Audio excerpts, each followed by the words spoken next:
On first week of January, when I saw news on TV that people were dying of cold, it was terribly cold. It started snowing in regions of Gorkha, and people living in temporary shelter.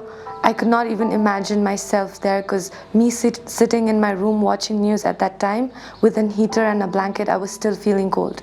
So I could not even put myself in their shoe, that how cold it must be in a temporary shelter without warm clothes, warm blankets, like good food to eat. So then is when we decided that, we should put our helping hands, we should get together and help them with whatever possible. We did a research on where all we can help. Like when the snowfall started, it had already been 2-3 days.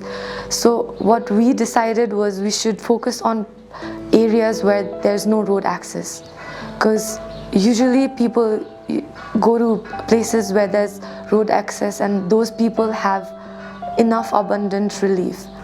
We decided to help two remote villages, Uya and Kashigao. By no road access, I mean the daily supplies are transported through mules. So people have to walk for 5-6 hours to reach the village. The earthquake made it more worse because there was landslide and the roads got even more damaged. We decided to help this village, Uya, which has a population of more than 1,000 households. So we had to transport our relief materials on mules. So it took more than 130 mules to transport this. So the main constraint was we had time constraint because it was an urgency situation. So we had to reach these relief materials there in a short period of span. So to reach the Uya village, it took the mules more than 6 hours, and we had to reach before the mules so that we could set it up.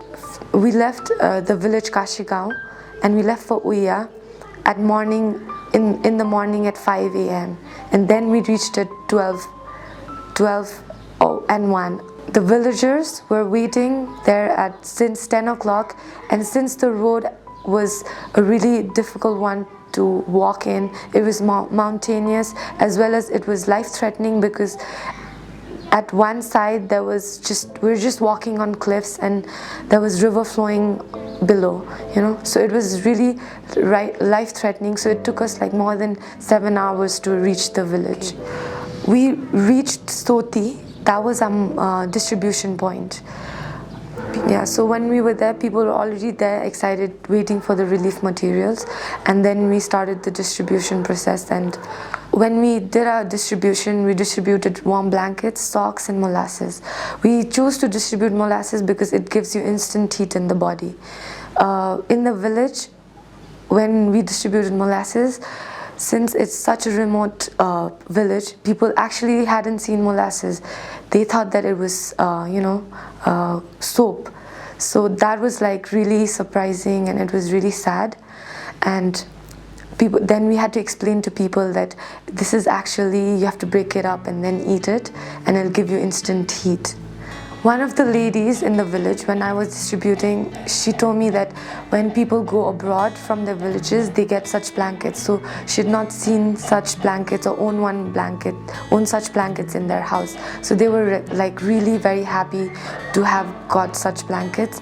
And also we handed out the blankets and the relief materials to the villagers personally. So it was really tiring.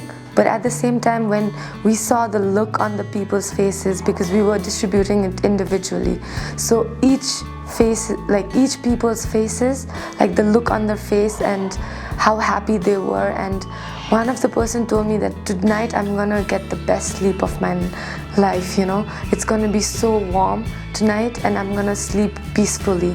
And also, finally, when we completed this project, we were very happy and satisfied that we were able to distribute the relief materials in such a short span of time.